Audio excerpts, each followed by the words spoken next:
Así que bueno, Jorge, querido, bienvenido, bienvenido.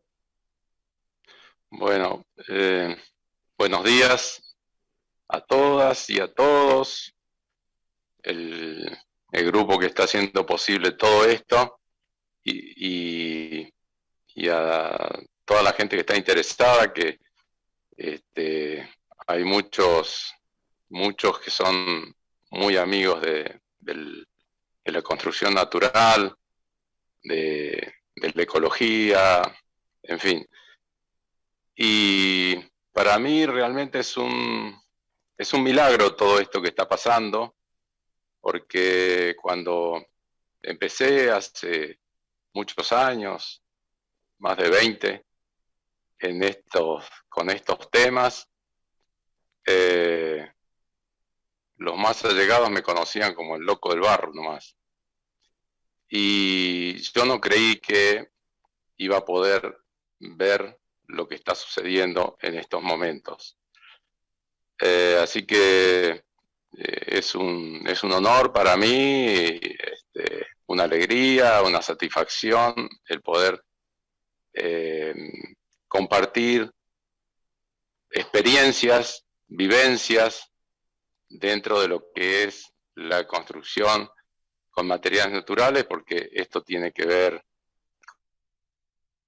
con la permacultura, tiene que ver con todo, es decir, con todo lo que es la vida.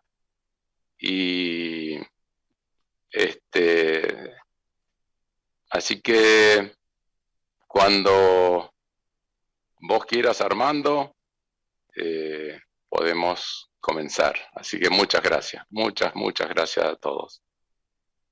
Bueno, recién en la introducción, ingeniero Adrián Pagliano nos comentaba el enorme interés que se despierta dentro de las ingenierías.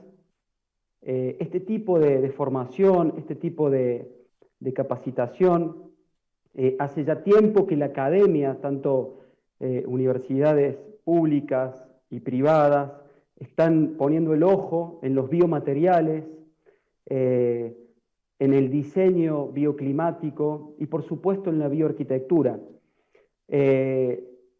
La UTN, como casa de altos estudios, no dispone de su currícula arquitectura.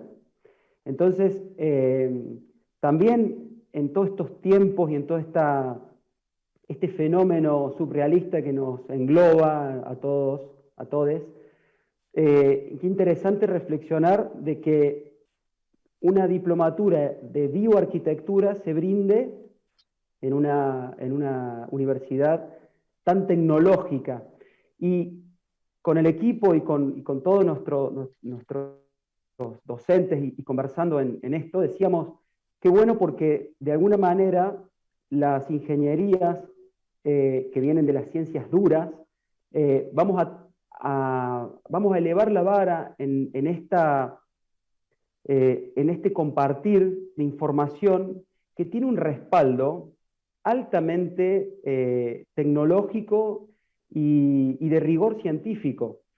La bioconstrucción, la bioarquitectura, hoy ya es un hecho, y yo quería preguntarle a uno de los referentes y maestros, para mí, de vida, cómo llegó a la bioconstrucción, qué es lo que te despertó, querido Jorge, a hacer este camino, a transitarlo y sobre todo a convidar, a ser tan generoso en compartir tu experiencia y al crear más conocimiento.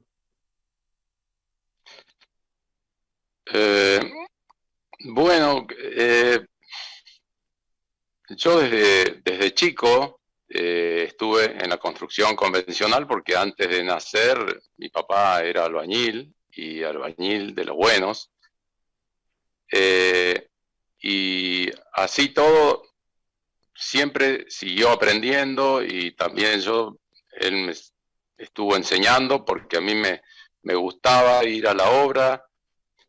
además de que mi mamá le decía, llévatelo a este a la obra porque se pelea con las hermanas, este, y tenía, no sé, 8 años, 10, y siempre estuve en obra y ya como grandote que soy, ya a los 12 años hacía pastones, acarreaba balde, revocaba, hacía, bueno, y fui aprendiendo y además, bueno, estudié para maestro mayor de obras y un año antes de terminar, abandoné y fui autodidacta y seguí haciendo y trabajando.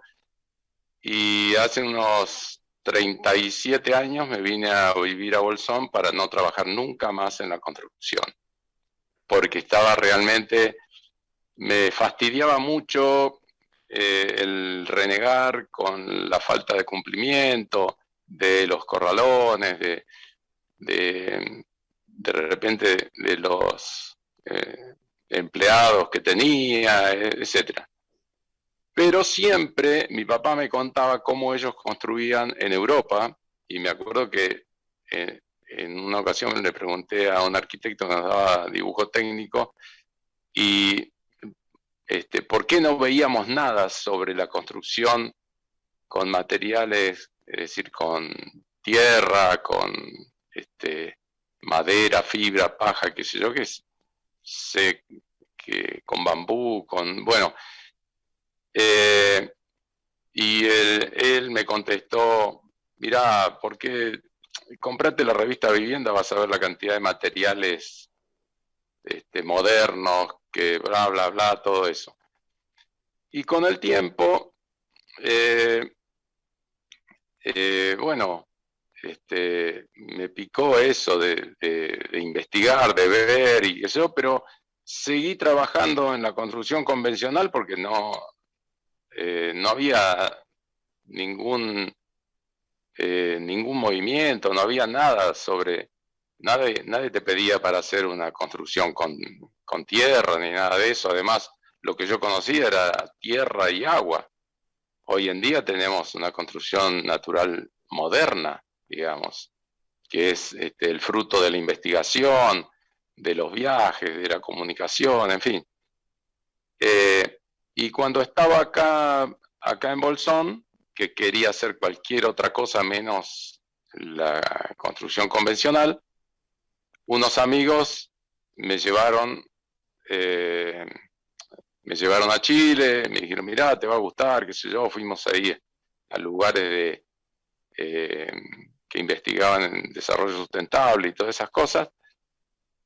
Me pasaron unos materiales, ahí conocí unos arquitectos que lo que en esa época sabían era agua y tierra, e investigaban cómo hacían las rucas, cómo construcciones antiguas y eso. Y bueno, el caso es que yo me puse a investigar y poco a poco, hasta que se animó un amigo que le haga una ampliación, porque veía lo que yo hacía en mi casa.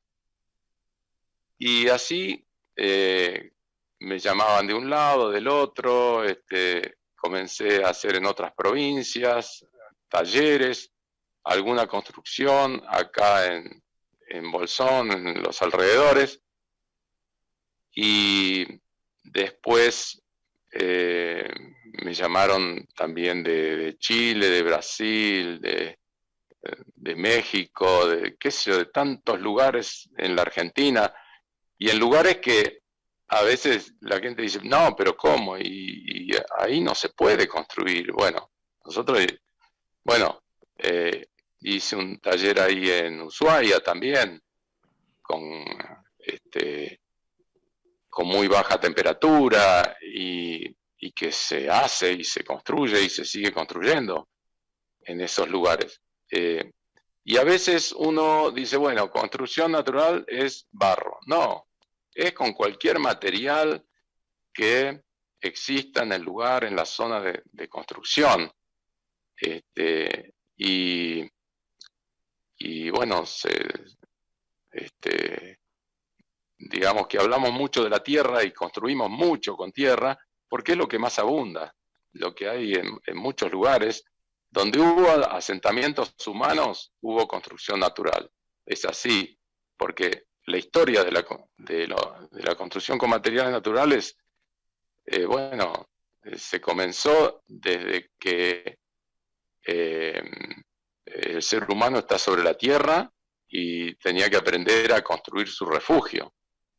Y que justamente la construcción con materiales naturales es uno de los 4 pilares fundamentales para mí, desde mi punto de vista, que es aprender a construir el refugio, proveernos de alimentos, comunicarnos, pero la comunicación quiere decir reunirnos, por eso lo nuestro es la tribu, y cuando, yo digo siempre que cuando la gente se junta nos ponemos peligrosos, entre comillas, y las soluciones aparecen. Y el otro pilar fundamental es la espiritualidad, que todos esos pilares son justamente de los que se ha ido apropiando el sistema en que nosotros estamos, que ahora parecería que el pilar fundamental es el poder económico, pero lo que nos ha sostenido durante miles de años ha sido esos 4 pilares. Jorge, bueno, por ahí me estoy yendo. Sí. No, has tocado varias fibras, varios conectores. El primero que quiero destacar y poner en relieve es cuando hablas de los materiales naturales que están en todos lados, hay tierra, hay en todos lados. Eso nos abre la oportunidad y la posibilidad de que cuando uno decide primero diseñar, proyectar y después construir una obra, ya sea una vivienda, un espacio habitable, Sí. Los materiales naturales de una u otra manera están ahí y uno tiene que aprender a leerlos y a encontrarlos y a manipularlos. Y otro tópico que dijiste recién, que me parece muy interesante, es sobre el poder económico.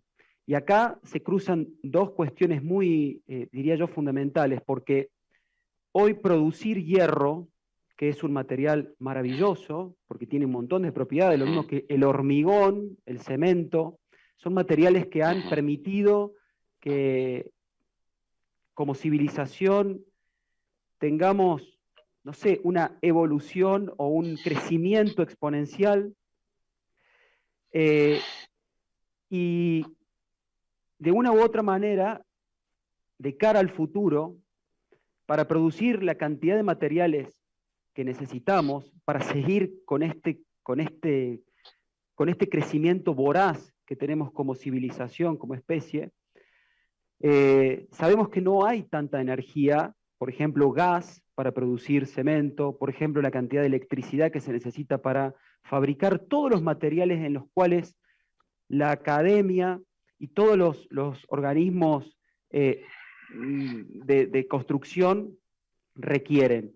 Entonces, de una u otra manera, este despertar hacia los materiales naturales con poco proceso, o yo diría, no con poco proceso humano, porque la tierra y las piedras y la arena y la fibra son materiales que ya la naturaleza invirtió muchísima energía en esa producción y nosotros abordamos en ese proceso de producción, esa energía, los transformamos, lo transmutamos, lo utilizamos y después esa misma línea energética vuelve a incorporarse.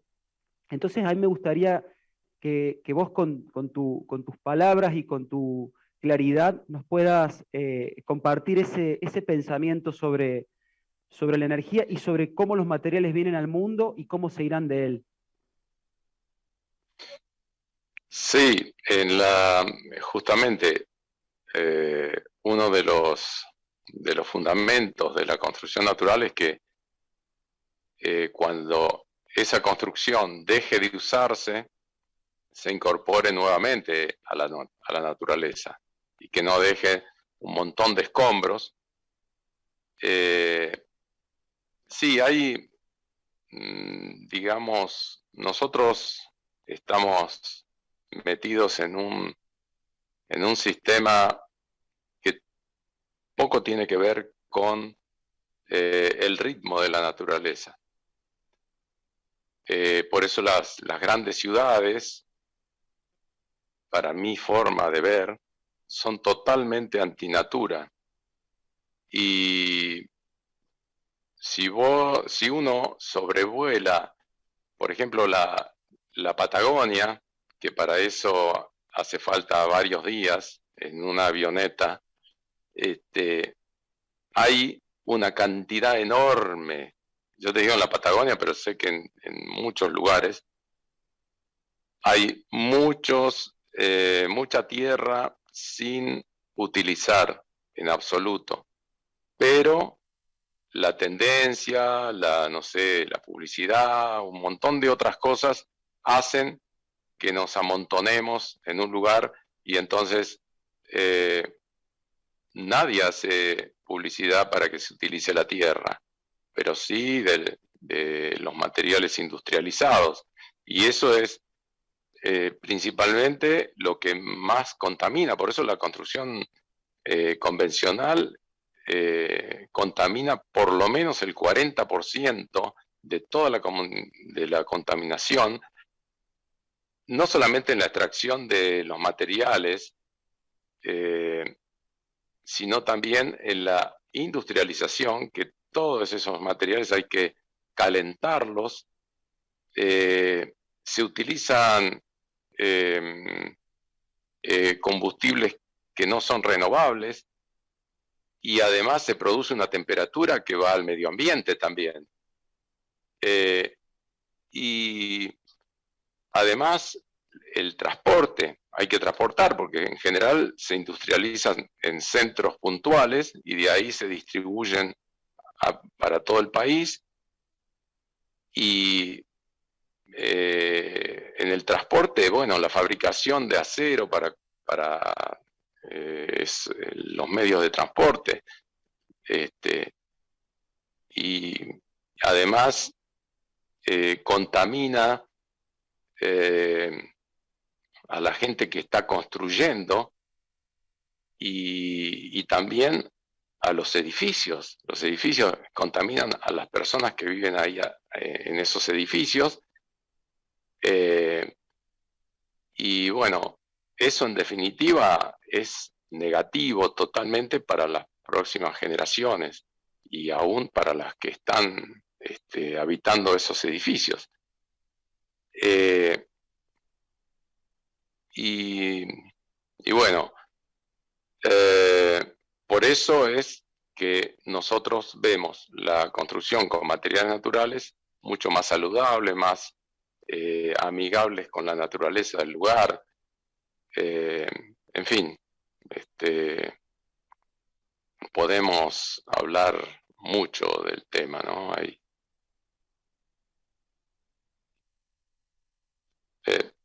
No. Ahí me estás escuchando. Ahora sí Sí, sí. Por suerte, bueno, estamos recibiendo, por supuesto, un montón de consultas.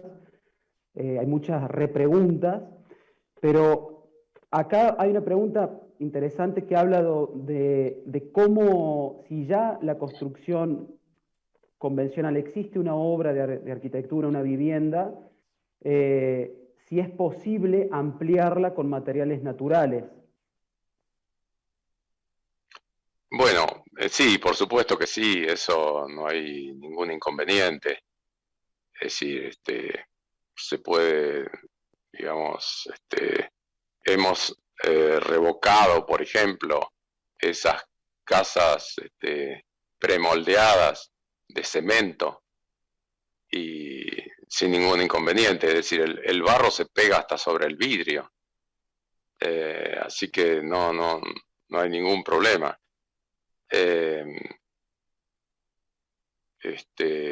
También sobre madera, sobre casas de madera, por ejemplo, prefabricadas, que son muy frías, digamos, es decir, que hay poca termicidad en las paredes, y bueno, de afuera se puede revocar perfectamente colocando algunas varas o listones,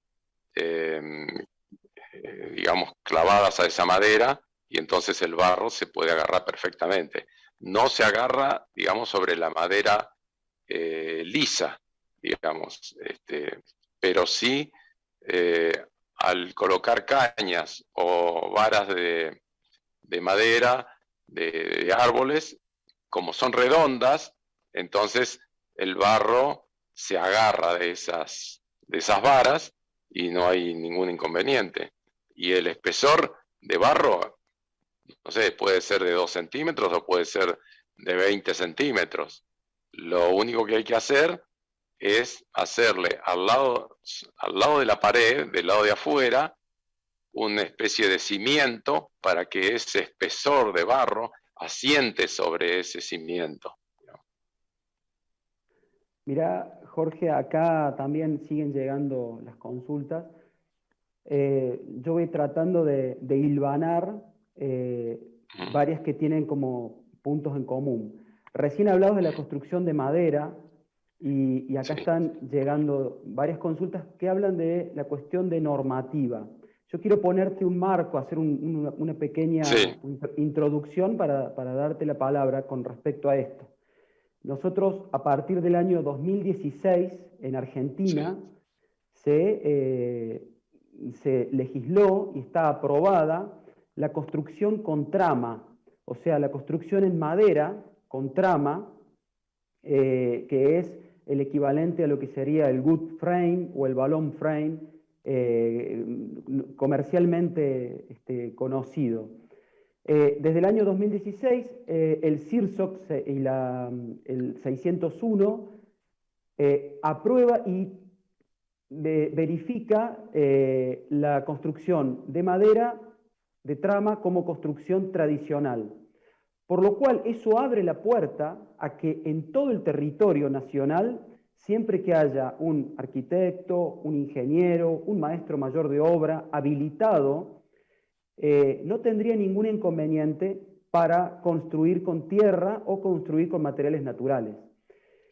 Durante muchísimo tiempo, y todavía sucede aún hoy, lo cual es una materia pendiente, siempre hablamos con vos, Jorge, de este tema, la autoconstrucción existió desde antes de la academia y seguirá existiendo, y de hecho la academia se forjó gracias a todo a esta experiencia, esta prueba y error que se fue haciendo y se fue transmutando y se generaron contenidos académicos y después de ahí se estudiaron los maestros mayor de obra, las ingenierías y demás.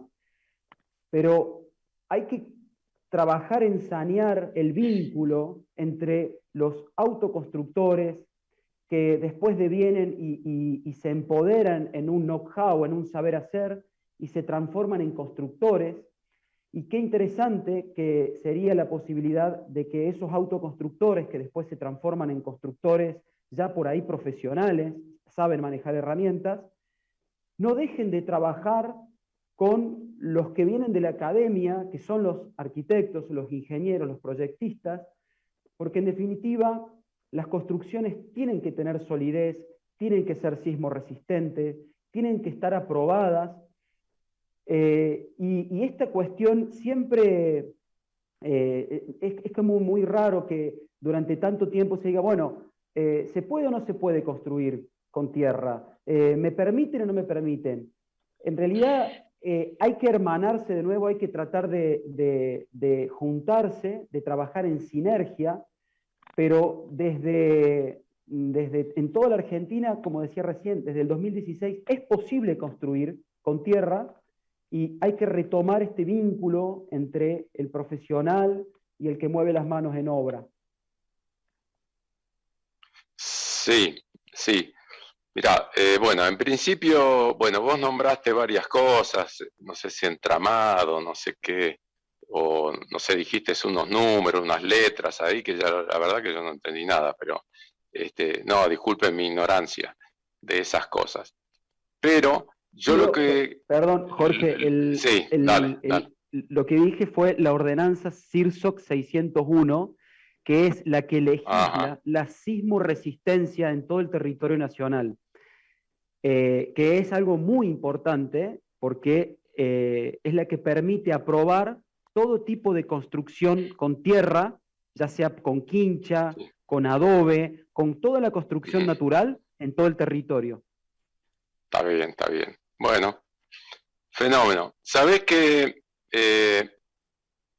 me acordé, bueno, desde hace años que yo vengo divulgando y además presentamos un proyecto eh, eh, en una legislatura sobre la construcción, sobre la arquitectura pública.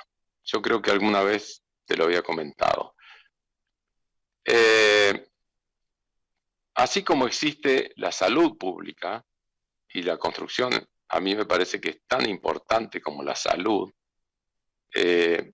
y que justamente en general hay muchas ordenanzas, muchas eh, eh, cuestiones aprobadas por ingenieros y arquitectos que tal vez sepan algo de salud. Pero yo no sé, tal vez lo ignore, de que esas reglamentaciones estén aprobadas por gente que sepa de salud. Que yo creo que eh, si se investigara sobre una construcción con materiales naturales y una construcción con materiales industrializados, conocidos, que en general tienen bastante de plásticos y de elementos que van emanando gases tóxicos, se tomaría más conciencia sobre la construcción con materiales naturales. Eh, si nosotros miramos alrededor, cada uno de los que me está escuchando mira a su alrededor y tiene plástico por todos lados. Esos plásticos se van degradando y justamente todo eso lo estamos absorbiendo y que no tiene nada que ver con la naturaleza humana. Así me decía un amigo de acá de Chile, me decía, harto delicioso, desconfía, harto bonito, desconfía, harto cómodo, desconfía. Y bueno, y es cierto, es muy cierto. Yo creo que si hubiera una arquitectura pública, los arquitectos e ingenieros tendrían muchísimo más trabajo. ¿Por qué? Porque hay un mito en el que mucha gente cree que el arquitecto o el ingeniero que estudió durante tantos años simplemente aprendió a sacarle la plata para hacerle 4 rayas y listo. Y no es así. Entonces, ¿qué pasa? Si en los colegios de arquitectos, que muchas veces tienen un edificio y lo tienen al tope, eh, podrían asesorar al futuro constructor o al autoconstructor o al que quiera hacerse una casa. Ellos tendrían que, eh, eh, digamos, estudiar tal vez un poquito más o recordar lo que hayan estudiado para explicarle a la gente lo importante que es un diseño solar, lo importante lo que es la circulación dentro de una vivienda, en fin, lo, tantas cosas que se aprenden en la universidad. Entonces, la gente se le va a aclarar ese mito y aquel que puede pagar va a decir, sí, tenés razón, bueno, haceme los planos, esto, lo otro, que sé yo cuánto. Y el que no, de repente va a decir, che, anda, que ya ahí te van a decir cómo tenés que hacer tu casa, y si podés, pagá para que intervenga un profesional. pero se lo ve como una locura porque a lo mejor porque no estamos acostumbrados a eso, porque es una cosa que, ¿qué querés? Que le haga gratis los planos a la gente, ¿viste? Porque me lo han dicho también. Bueno, porque no estamos para eso y que se nos va a venir toda la gente. Pero escuchame una cosa, el hospital está bien, salud pública, macanudo, pero los médicos tienen cualquier cantidad de laburo también. Entonces, me parece que debería ir por ahí la cosa. Pero bueno, será en un futuro. Sí, sí, estás hablando lisa y llanamente de acceso a los derechos, salud, vivienda, educación. Claro, La claro. vivienda durante muchísimo tiempo, querido Jorge, lo hemos hablado, lo hemos debatido, siempre se lo asocia al sueño de la vivienda, siempre se habla del sueño de la vivienda propia, cuando en realidad Claro, sabemos que es un derecho, ¿no es cierto? Vos venís trabajando claro. hace más de 30 años en hacer que la construcción natural sea más accesible no Claro. solamente desde el punto de vista de la accesibilidad a los materiales, porque ¿qué es lo que conforma el valor del metro cuadrado en la construcción? El proyecto ejecutivo, por supuesto, el honorario de los profesionales, todo lo que atañe a la aprobación de los planos, bueno, a cumplir con todos los reglamentos necesarios para estar dentro del marco de la ley. Eso lo podríamos debatir también, si es abusivo o no, pero también, ¿qué es lo que compone el valor del metro cuadrado? El valor del metro cuadrado también lo compone el precio de los materiales. Cuando yo compro una bolsa de cemento, estoy pagando en esa ecuación no solamente el cemento que está dentro, el flete de Olavarría o de cualquier, de donde haya venido ese material, sino que hay una parte en la ecuación que yo no la estoy pagando y no me la están cobrando directamente, que es el impacto ambiental. El daño ambiental que hace esa extracción de material y todo ese CO2 que tiran a la atmósfera para producir 1 kilo de este material, no lo estarían cobrando. Pero aún así también la mano de obra compone, o sea, la mano de obra del jornal del trabajador compone el valor del metro cuadrado. Y si uno suma todo Claro. ese combo, está haciendo que la vivienda cada vez sea más inalcanzable y a veces la construcción termina siendo el resultado de lo que uno pudo hacer. Y ni hablar de que la gente vive en donde puede y no en donde quiere, ni como quiere. Acá, Jorge, recién vos estabas, mientras estabas contando tu experiencia y esta reflexión y esta crítica constructiva, por supuesto, a los colegios de arquitectos y a todas las instituciones, también quisiera yo hacer un nexo con la importancia de, ya sabemos por qué la construcción natural está atada a la autoconstrucción. Eso es lógico, porque sucede que yo puedo extraer los materiales de lugares naturales, incluyendo del mismo terreno, y puedo, aprendiendo a mover las manos en obra, puedo autoconstruirme. Pero Sí. también se le atribuye a la bioconstrucción, y esto me parece un tema bastante picante, ahora vamos a ver cómo lo desenrollamos, que es la incorporación de los residuos sólidos urbanos. Léase los famosos ecoladrillos. Para definir muy rápidamente, la gente le llama al ecoladrillo a una botella de plástico que le meten adentro bolsas de nylon, bolsas de materiales que por ahí son residuos, lo compactan y después lo meten dentro de paredes.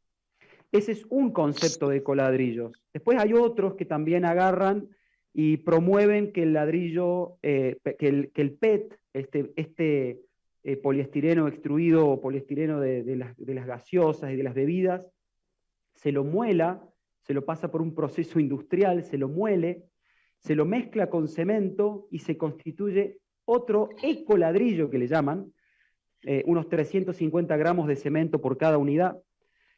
Y bueno, ¿de qué manera uno puede separar la paja del trigo?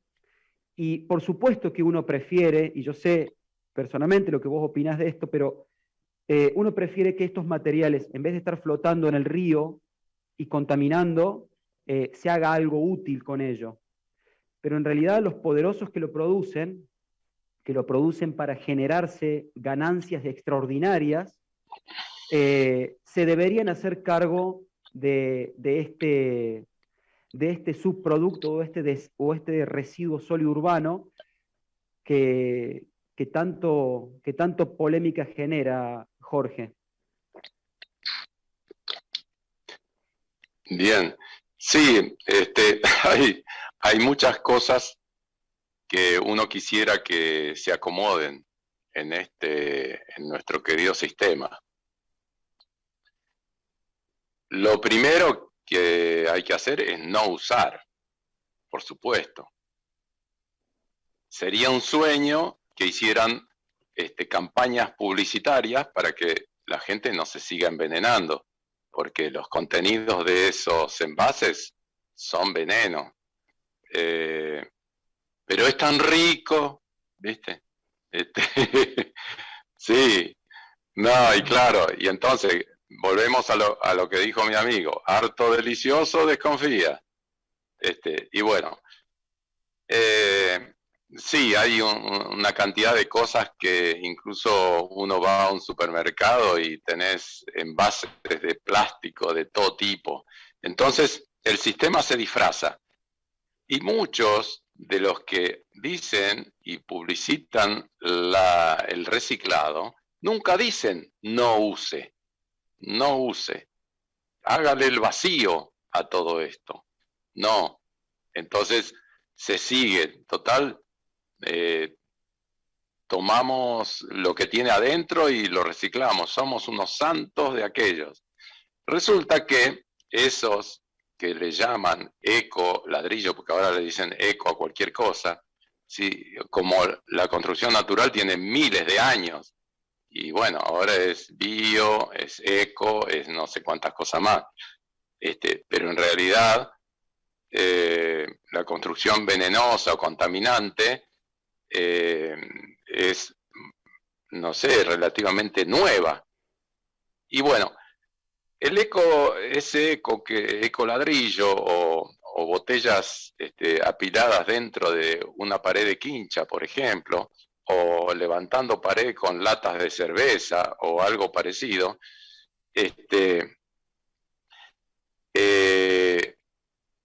no es sano para el que vive ahí adentro. Yo haría de repente, porque van a seguir, si que yo hable ahora o diga estas cosas, no van a dejar de tomar gaseosa y todo eso. Entonces, si yo tengo o puedo reciclar esas botellas con esos eco ladrillos, haría un galpón de repente donde guardo las herramientas, donde, no sé, donde necesito un cobertizo para meter algún vehículo o algo así, pero nunca donde yo voy a dormir, donde yo voy a vivir, porque una de las propiedades de la construcción con tierra es que digamos, la tierra absorbe y desorbe humedad del ambiente, y entonces hacemos una barrera. Es como decir, bueno, yo hago construcción natural, sí, hago qué sé yo, el porcentaje de paredes de mi construcción es igual al porcentaje de vidrios, por ejemplo, de aberturas y vidrios. Y bueno, el vidrio no absorbe, no desorbe, no tiene inercia térmica, tengo que poner vidrios dobles si quiero tener cierta termicidad. Bueno, es decir, tiene una serie de inconvenientes. No se aprovecha esa como es falta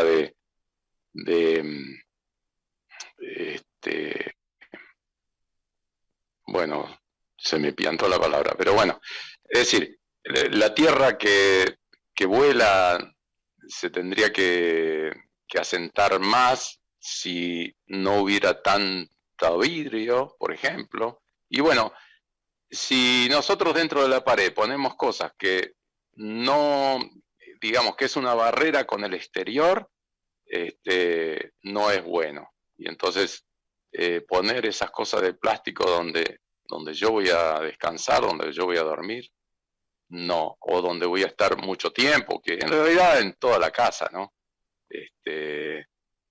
No, yo no usaría ese tipo de cosas. De repente, no sé, otros elementos como pedazos de madera o algo así, sí, no habría ese inconveniente, pero donde esas cosas, a veces dicen, no, pero el vidrio no contamina, entonces lleno paredes de vidrio completas, de botellas de vidrio, o relleno paredes con botellas de vidrio, y no, para mí no es lo más conveniente, El material, desde mi experiencia, ¿no?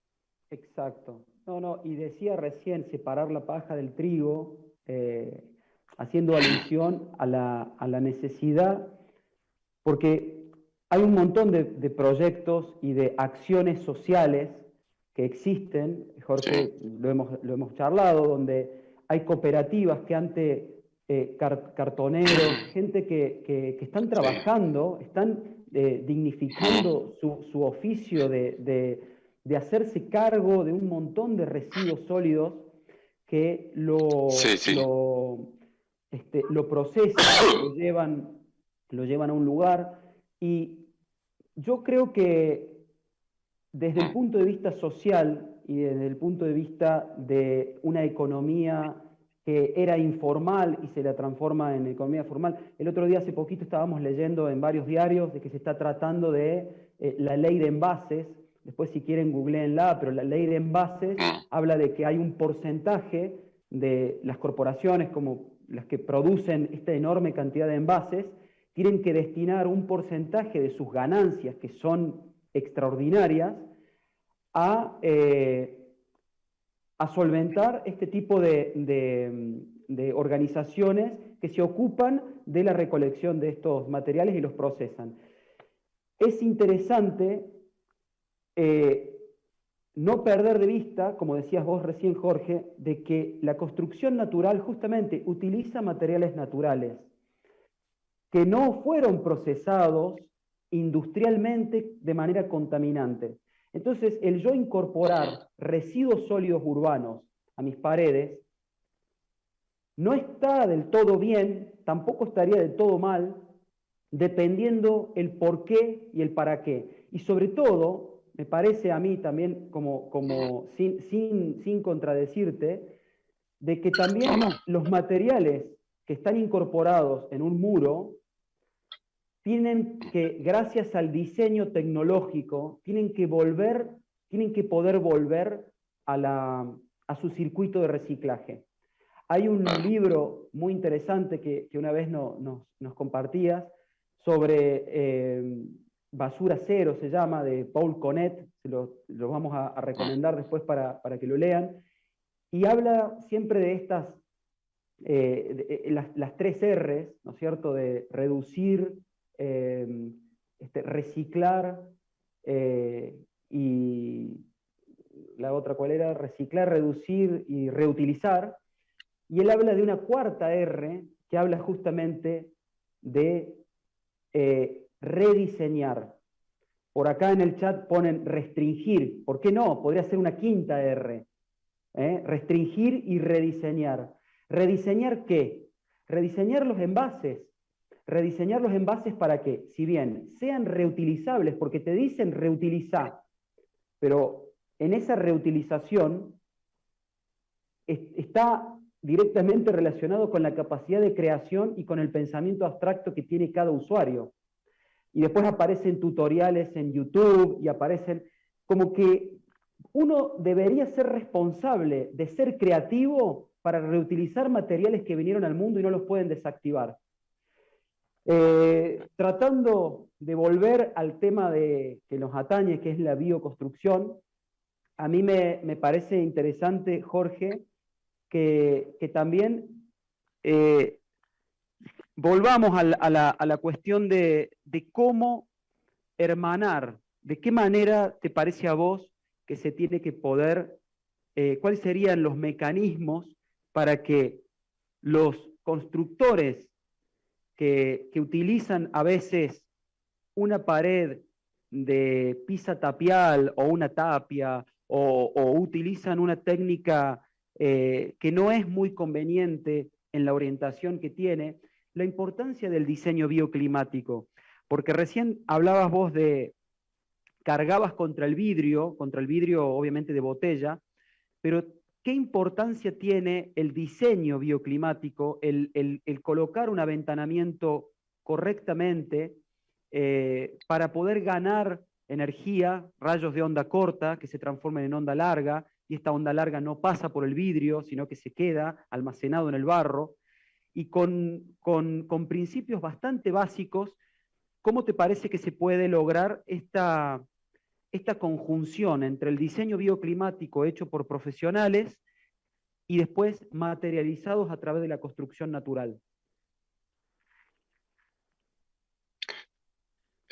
Bueno, el diseño bioclimático no, digamos, como que no se contrapone con la construcción natural, es todo lo contrario. Sí, hace falta, por eso es importante tener el estudio, la experiencia para hacer un buen diseño bioclimático, porque eso implica que el funcionamiento de esa construcción va a ser muchísimo más económica.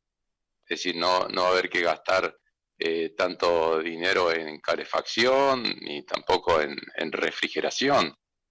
Y hay formas de refrigerar de una manera pasiva, como también de calefaccionar un ambiente o una casa.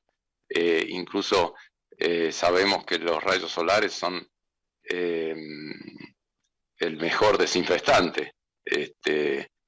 Y bueno, utilizar todos esos recursos en realidad en la naturaleza hay un montón de energía que justamente los que tenemos experiencia tenemos esa responsabilidad de que se utilicen, si están ahí, que no se despilfarren, si están ahí. Entonces, en realidad se puede vivir con muchísimo menos de recursos económicos si el lugar donde vivimos está bien orientado y para eso no hace falta cosas muy sofisticadas, ni motorcitos que soplen de acá, ni el otro que no se quede del otro lado, no, eso es, hay que ver, hay una cosa que a lo mejor un día irá a hacerse, en el sentido de que haya alguna institución que se encargue de penalizar las publicidades mentirosas, porque hay mucha gente que miente y bueno, y nosotros necesitamos creer en algo y lo creemos, y después lo único que hacemos es poner un billete arriba de un mostrador que es tiempo de nuestra vida. Absolutamente. Recién hablabas justamente de la posibilidad de vincular el diseño bioclimático, que es la observación de los elementos, la observación de los fenómenos naturales, que por supuesto vamos a desarrollar a lo largo y ancho de toda la diplomatura, porque concebimos a la bioarquitectura. La bioarquitectura, Jorge, vos sabés que el otro día hablando con Gernot, en el otro vivo, él hablaba de que la bioarquitectura tiene la palabra bio adelante justamente porque tiene que ver con la vida, con la biología.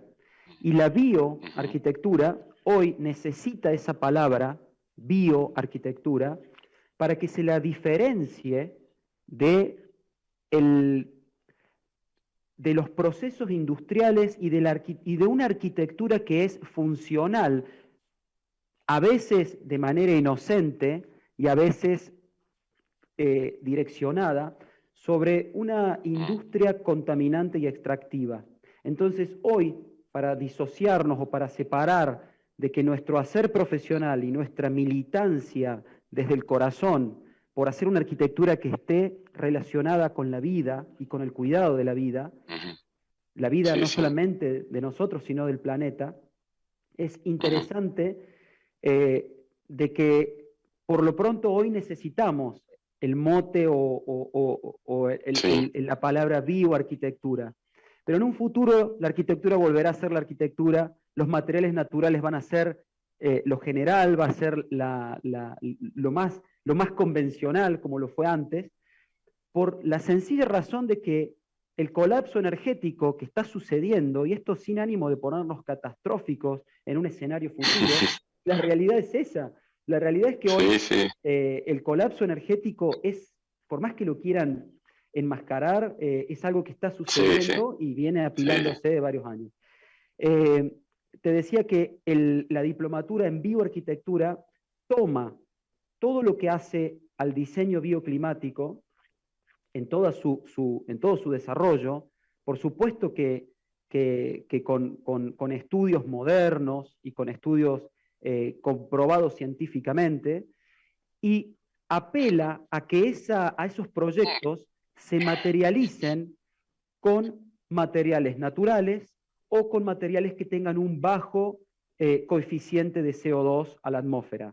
Esos dos componentes, sumado a la herramienta de diseño que nos brinda la permacultura, a los principios éticos que tanto también hemos podido conversar y aprender de vos y de todos los referentes, hacen que el enclave de esa obra de bioarquitectura tenga mayor éxito, porque siempre vos comentás, no es la casa con una huerta, no es la casa con el taller o la casa y la energía que necesita. Es un todo. La casa con la huerta trabajando sistemáticamente. Si yo voy a incorporar paneles fotovoltaicos porque no tengo servicios y necesito electricidad, porque el hombre moderno, nosotros necesitamos desarrollar, tenemos ya un confort que es difícil que renunciemos, pero todo ese tipo de sistemas trabajan en conjunto. A mí me parecería importante que nos des esa reflexión, Jorge, sobre por qué analizar y por qué incorporar materiales naturales a las obras de arquitectura ya existentes. Por ejemplo, con un techo vivo, como por ejemplo revocar con barro una construcción de hormigón. O sea, la realidad es que la construcción convencional existe, como las ciudades. Entonces no podemos negarla. Entonces no es que es o una o la otra. Por supuesto que nosotros pregonamos la construcción natural, pero a ciencia cierta hay una enorme cantidad de metros construidos en el mundo que pueden ser permeables a que se las intervenga con materiales naturales para de alguna manera tirarle un bálsamo y mejorar su eficiencia energética y bajar la huella ecológica.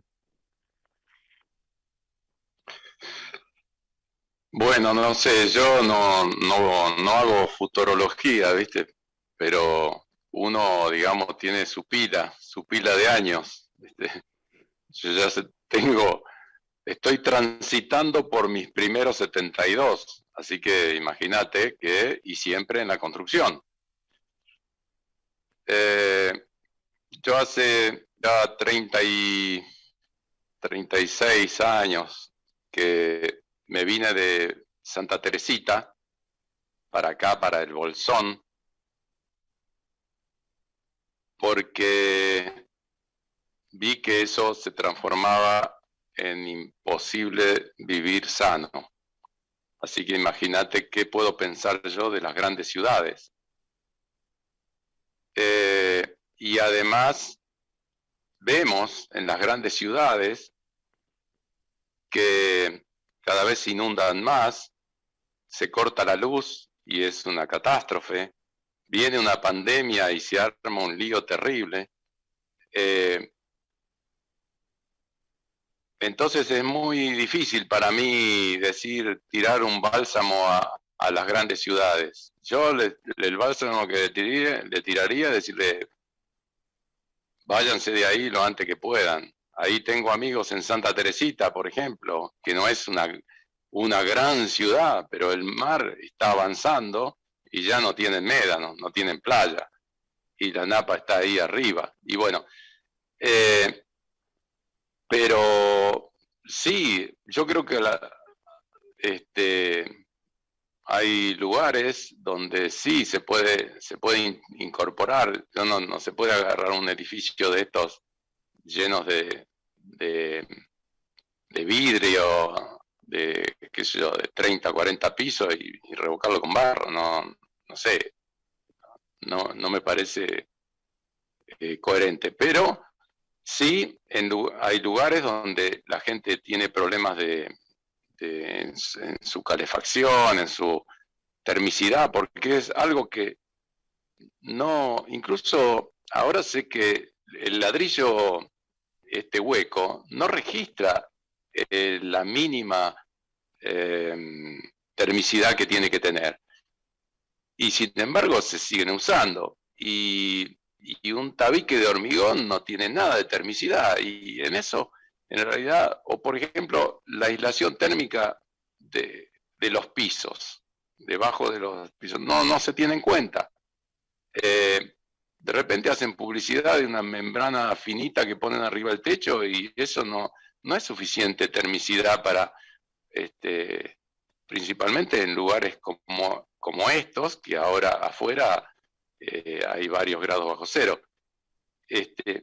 Entonces, yo creo que hay que rever un montón de cosas.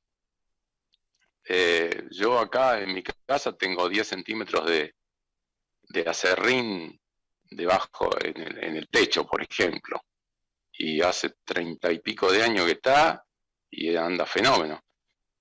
Y bueno, el caso es que yo creo que es importante utilizar materiales naturales por todo lo que encierra en la economía, en la economía de energía, en la economía en el funcionamiento de las construcciones, en la economía en contaminación, porque a veces lo primero que pregunta, ¿y cuánto vale el metro cuadrado de esto? Y yo le digo, ¿y no es más importante cuánta salud vas a ahorrar que me preguntás primero cuánta plata? Entonces vos cambiás tu salud por plata. Y eso es una cosa irracional, que justamente, bueno, es para mostrarle de alguna manera cómo le meten en la cabeza que lo más importante es comprar, comprar, comprar, comprar, y olvídate de tu salud. Y resulta que con esas cosas que compras, compras, compras, estás deteriorando tu salud. Entonces, tenemos más tiempo para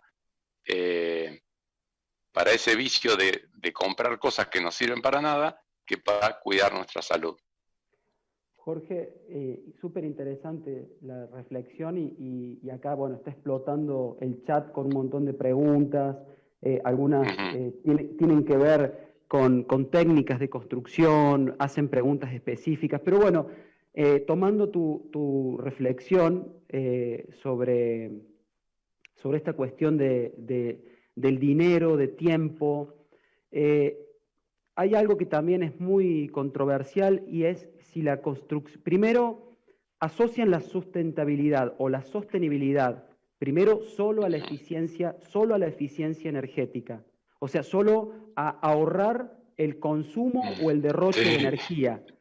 La construcción natural, a su vez, también hace gala de que son espacios mucho más saludables, por lo que explicabas hace un rato en el claro, comienzo de la charla. Absorbe y absorbe humedad, mantiene evita que los campos electromagnéticos estáticos claro. promuevan estas partículas en suspensión, permite que se asienten, bueno, todo lo que nombraste recién.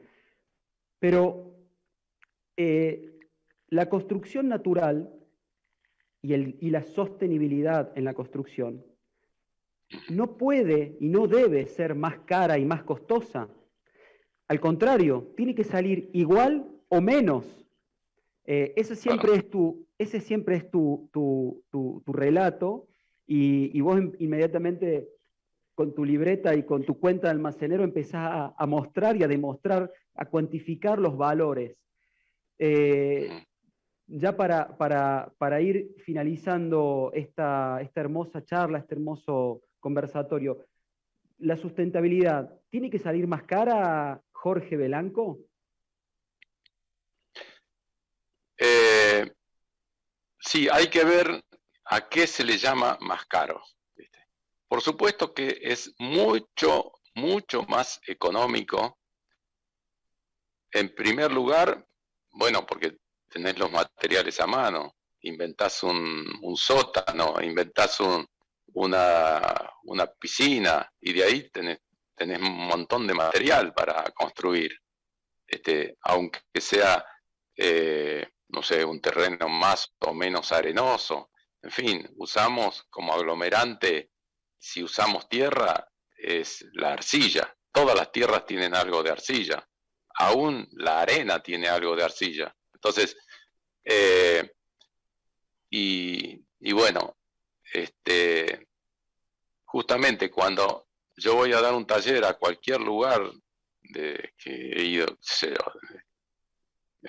sí, en cualquier lugar, es en cualquier país, en cualquier continente. Yo me doy una vuelta alrededor, yo llego un par de días antes y doy una vuelta alrededor y encuentro materiales por todos lados.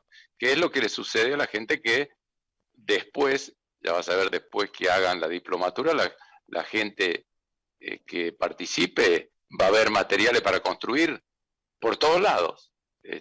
Y bueno, eh, y Y bueno, por eso digo que en todos los lugares se puede construir.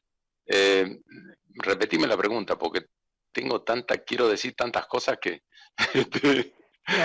No es una pregunta en concreto, pero No, la sustentabilidad y construir con materiales sí, naturales sí. nunca puede ser más costoso que la No, construcción más costoso, sí. convencional. No, no, no, de ninguna manera. Siempre es más económica, siempre. Porque no podemos decir que es una construcción natural si vamos a traer mármol de Italia o de no sé qué sé yo. No, lo que sucede por ahí, La entre construcción tantas, natural, tenemos que estudiar primero los materiales que tenemos en el lugar para decidir qué técnica vamos a utilizar. Porque no voy a usar una técnica que tengo que traer los materiales de no sé cuántos kilómetros de distancia, si tengo materiales alrededor. Si tengo bambú, y bueno, voy a usar bambú para hacer la estructura. Si tengo madera, que la madera, el bambú, todo eso es un material renovable, porque bueno, cortaremos un árbol o dos o tres o cinco y plantamos 8 o 10. Entonces, es un material renovable. Ahora, vemos qué tipo de fibra podemos rescatar, si hay piedra, tenemos que usar piedra también. Sí, en fin, eh, puede haber de repente algunos residuos que, por ejemplo, no sé, en Mar del Plata hay mucha piedra y muelen piedra, entonces hay un lavado de esas piedras que se puede utilizar como, como una especie de limo, en fin. Y hay por lo menos unas 20 técnicas básicas y después todas las que se puedan inventar con los materiales que uno tiene a mano, que tiene ahí en el lugar. Y eso es el orgullo, digamos, de un buen constructor con materiales naturales, el utilizar los materiales que tiene ahí a mano, y aunque uno tenga dinero, y bueno, ayuda con tu dinero a quien lo necesite, pero no compres materiales que contaminan, o que contaminan no solamente a la vivienda, sino también al planeta cuando se extraen, cuando se industrializan, cuando, en fin. Jorge, recién, bueno, el tema del dinero, el tema Sí, del intercambio, esto que estás diciendo, sí, me parece muy importante. Acá, entre todas las preguntas, también hay un par de consultas sí, que, bueno, interpelan con esta charla para que pueda ser gratuita para todos. Por supuesto que es sí. gratuita para todos, pero detrás tiene un valor y tiene un costo. Hablan de recién si se podía, la traigo a colación porque me parece importante visibilizarlo y también enviar un mensaje y un pensamiento y una postura desde la diplomatura y en este caso desde la coordinación académica. La diplomatura está desarrollada y está diseñada para estudiantes avanzados de ingeniería, de arquitectura, de diseño, biología, química, bueno. Y por suerte, cada vez hay más capacitaciones en las universidades. Tenemos la queridísima Universidad Tecnológica de Paraná, que tiene un curso de extensión que es de bioconstrucción. Después tenemos, por ejemplo, en el centro del país, en la Universidad Nacional de Córdoba, nuestra querida Facultad de Arquitectura, también está el TABI, que en este momento no se está dictando, que es un taller de bioconstrucción. Y todos estos cursos son muy accesibles, por supuesto que son rentados, porque están dentro de una estructura que hay que cubrir viáticos, pagar seguros de accidentes y demás. Y esta diplomatura lo que hace es tratar de tener una posibilidad de brindar una herramienta que sea primero muy accesible, porque lo es, para que muchos profesionales y muchos diseñadores puedan hacer uso de sus conocimientos que ya traen de la academia y puedan trabajar en sinergia con constructores. Por lo cual, a mí me parecía importante también decir esto, porque vos recién hablabas de si no podés pagar la mano de obra, de alguna manera tiene que haber un intercambio, tiene que haber una economía social, una economía circular que también rodea a la bioconstrucción. Siempre vos hablás de esta cuestión del intercambio. Bueno, sí, tiene que haber un intercambio de energía, porque si no, no se valora, no se valora. Sí, justamente, bueno, yo lo que rescato es que justamente cuando voy a dar un taller y que me dicen que es gratuito porque lo banca una fundación, me ha pasado varias veces de que el cupo se completó y voy a dar el taller y resulta que la mitad, uno tiene no sé qué problema, el otro se va temprano porque tiene que llevar la nena a la escuela, el otro no sé qué le pasa, que lo visitó la suegra, no sé qué, y resulta que no no aparecen. Entonces yo les digo, toda la gente produce cosas, así que aunque sea que lleven, no sé, un cordero, no sé, un par de gallinas, no sé, algo para la comida, lo que sea, o cualquier otro elemento, que después cuando termine el taller devolvéselo si querés, pero que no sea gratuito porque lamentablemente no, hay como una cosa que, eh, por ejemplo, la impuntualidad o, por ejemplo, la palabra. Es decir, últimamente la palabra aparecería como que si no está escrito, sellado y a través de un escribano, no vale. Y bueno, qué sé yo no sé, tengo otras costumbres que vengo desde el año de no sé cuánto, pero igual me encuentro con mucha gente que cumple con lo que dice. Y entonces, es muy difícil en ese sentido, ¿viste? Cuando es gratis, sí, yo quiero, se anotan, uy, se me complicó. Y bueno, entonces, por eso digo que tiene que haber un intercambio de energía de alguna manera. Mucha gente me pregunta cosas y me pregunta, y a veces yo estoy medio saturado de tantas preguntas y a alguno por ahí le digo, pero escuchame una cosa, me pregunta, pero ni siquiera me decís qué oficio tenés, entonces yo te puedo preguntar a vos. ¿Por qué? Es decir, no entienden eso del intercambio y no quiere decir que a veces me dice, bueno, no, pero ¿cuánto es? No, decime qué es, qué es lo que haces vos, y entonces yo te puedo molestar un poco a vos también, porque mi tiempo vale y cada vez vale más porque tengo menos. El tiempo se me acorta.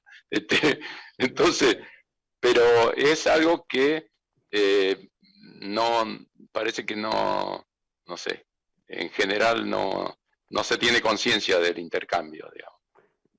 Hablando de tiempo, querido Jorge, bueno, ya Sí. vamos promediando ya el cierre de este conversatorio. No Ujú. sin antes, no sin antes decirte que como tópico fundamental, yo quiero incentivar a que la gente eh, haga bioconstrucción, aprenda, se Ujú. capacite, que, que vaya siempre al origen, ¿no?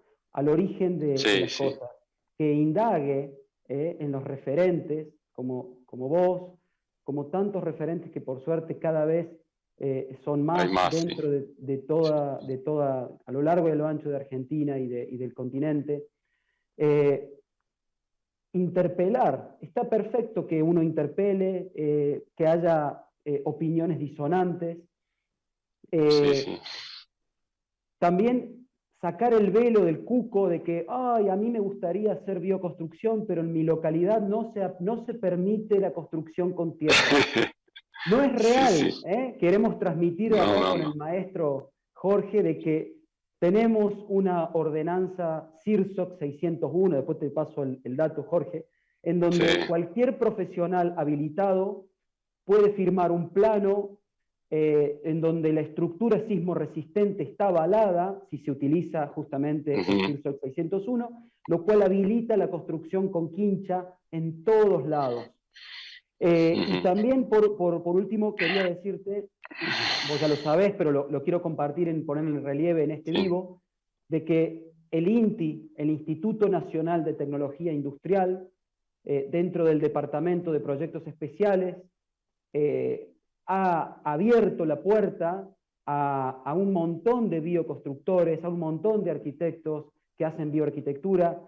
Se ha podido materializar el proyecto ejecutivo del primer edificio público hecho proyectado con madera y con tierra Ujú. en la ciudad de Córdoba. Tengo Ujú. entendido que se está repitiendo esa experiencia en la zona sur, creo que para el lado Sí, sí. de Neuquén. O sea, la bioconstrucción, como decías vos recién en el inicio, para vos esto es un milagro que vos siempre decís, yo nunca me imaginé que iba a haber todo este despertar y toda esta maravilla que está sucediendo, y está sucediendo, siempre tratando de ser positivo y de ver el vaso más lleno. Hay siempre gente que a cada solución le encuentra un problema. Sabemos que no nos vamos a concentrar en Sí. uno, pero bueno, yo quisiera darte el cierre a vos, para que vos puedas hacer el cierre de este conversatorio con una reflexión, ya sea destinada a la bioarquitectura y bioconstrucción, destinada a tu público que te está viendo, desde lo que vos quieras y sientas que quieras compartir.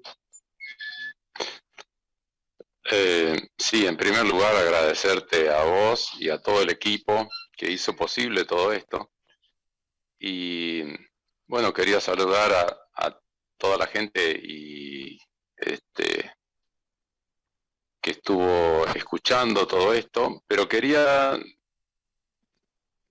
cerrar con algo que me parece que está dentro de ese milagro que vos hablabas y que comentaba yo, que dijo una vez Antonio Gaudí, que dijo: el arquitecto del futuro se basará en la imitación de la naturaleza, porque es la forma más racional, duradera y económica de todos los métodos.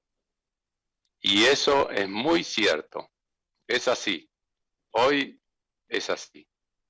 Y ese milagro se está cumpliendo. Muchas gracias. Muchas gracias. Un apapacho para todos. Bueno, Armando, Jorge, qué placer. El chat del encuentro estuvo a full, asintiendo con ustedes, compartiendo información, con muchas preguntas. Hay muchísimo interés en esta temática, hay muchas ganas de seguir aprendiendo y seguir explorando. Así que los quiero invitar a los que tengan ganas de visitar nuestro sitio, que es arquitectura.aulaabierta.online, para saber más sobre la diplomatura y para seguir compartiendo con Jorge y Armando en la cursada sobre estos temas. No me queda más que agradecerles muchísimo haber conectado en este día sábado con nosotros, desearles que tengan un buen fin de semana y que estén todos muy bien y con las ganas y la alegría de encontrarlos pronto en el aula. Yo me despido desde Aula Abierta, les dejo un cariño y le doy la palabra a Armando y Jorge para que puedan despedirse y cerrar este encuentro. Bueno, también es agradecer a Andrés, de Secretaría de Extensión de la UTN, por supuesto Aula Abierta. Sabemos que hay un montón de gente trabajando, al equipo de Aula Abierta que nos facilita esta plataforma, y principalmente al maestro Jorge que siempre emociona con esa manera de expresar cariño, afecto, también con esa manera de interpelar y de criticar que hace tanta falta. Jorge querido, la seguimos por privado, yo te mando un abrazo enorme de corazón y muy agradecido por tu generosidad. Sí. Bueno, yo lo único que puedo decir es agradecer esta oportunidad de brindar mi punto de vista, que no es la verdad absoluta, ni mucho menos. Es todo, digamos, todo es mejorable, pero bueno, vamos en ese camino. Adiós, muchas gracias.